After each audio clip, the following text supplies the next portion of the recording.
Chapter 6, The Evasion of Thought. Having taken the first step, I wanted to go all the way. At this point, as I write this book, it seems to me that I've gone most of the way. So much pain has disappeared from my body. My emotions are much calmer and healthier. My mind is sharper, more focused, and more intentful. To do this, I had to take actions that cause the release of painful tension from my life. But how can one figure out which actions to take? The answer is to accumulate knowledge of the body, emotions, and mind. With knowledge, you have information that can serve as a basis for your conscious choices. On one front, I read hundreds of scientific papers about neurology, anatomy, and muscle function. On a second front, I took up martial arts, gymnastics, and ballet, and continued movement training with aero. I also did a week-long intensive training course with a movement instructor named Egwin Ertel. On a third front, I began to devour the most complex philosophical, psychoanalytical, and mind-body scientific works of the 20th century: Objectivism by Ayn Rand, Dianetics by L. Ron Hubbard, Character Analysis by Wilhelm Reich, Bioenergetics by Alexander Lowen in particular. As my knowledge of the body, emotions, and mind grew, my ability to understand myself grew, and I became able to resolve even the most complex pains and emotions. I triggered my brain to release many chronic muscular tensions out of my body, with simultaneous experiences of repressed painful emotions.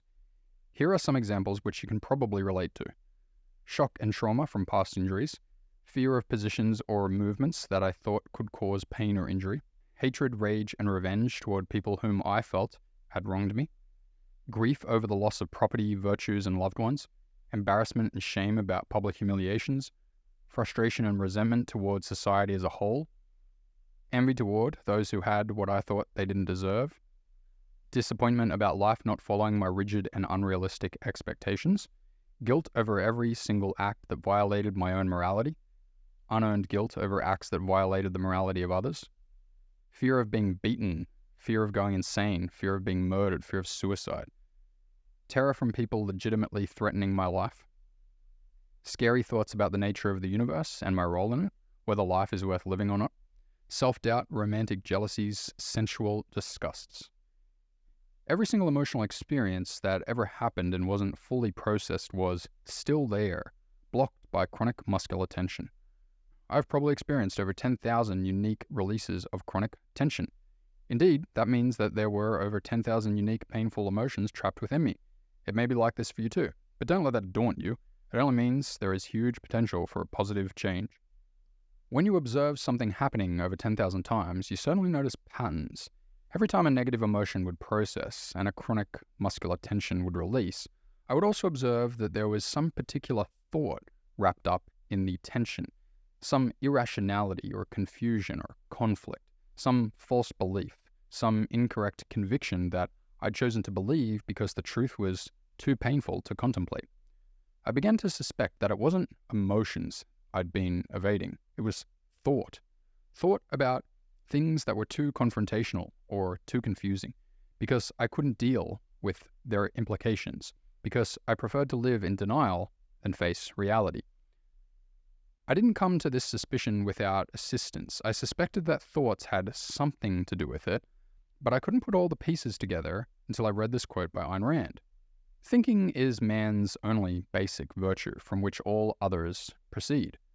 And his basic vice, the source of all his evils, is that nameless act which all of you practice, but struggle never to admit.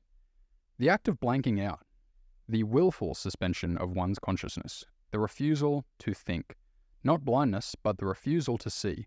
Not ignorance, but the refusal to know.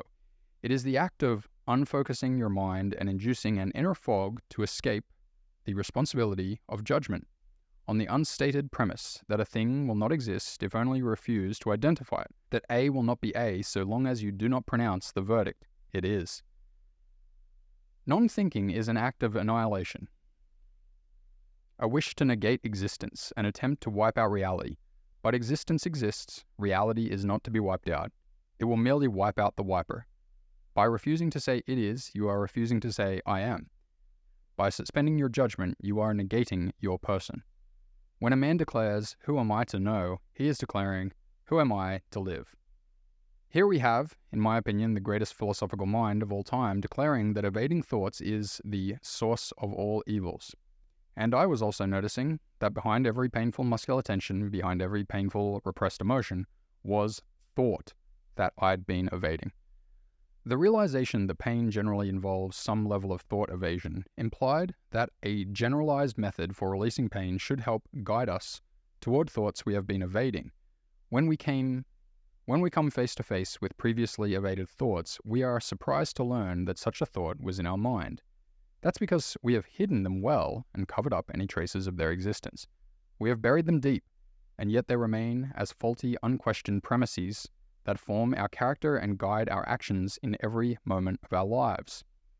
Until we access and resolve these evaded thoughts, we will be in fear of those thoughts, we will feel the painful emotions that those thoughts are generating, and our actions will be guided according to them. Summary of this chapter. Knowledge of the body, emotions, and mind is crucial for healing pain. Every experience in which you didn't fully process a painful emotion is trapped inside you. Evasion of thoughts is deeply tied with repression and therefore chronic muscular pain. A method that heals chronic muscular pain should help us find and confront our evaded thoughts. Exercise 6. Hold arms above you with shoulders shrugged. The muscles that raise the shoulders usually have a lot of chronic muscular tension. We are often trying to relax our shoulder muscles when what we really need to do is feel them to the fullest extent. Raise your arms to vertical above your head and then shrug your shoulders upward for extra height. If you can't get to the vertical, an angle is fine. Modifications to make these exercises as easy as they need to be are generally a good thing. Hold this position for an extended period of time, stopping only when you become bored or can't take it anymore. While you hold the position, investigate your shoulder muscles, figure out how they work, and which chronic tensions are in play. See if you become aware of any emotions, fears, or thoughts while in the position. Ask yourself, what's that about? You are welcome to occasionally lower and raise your shoulders or even do some circular motions. Anything goes as long as you're investigating.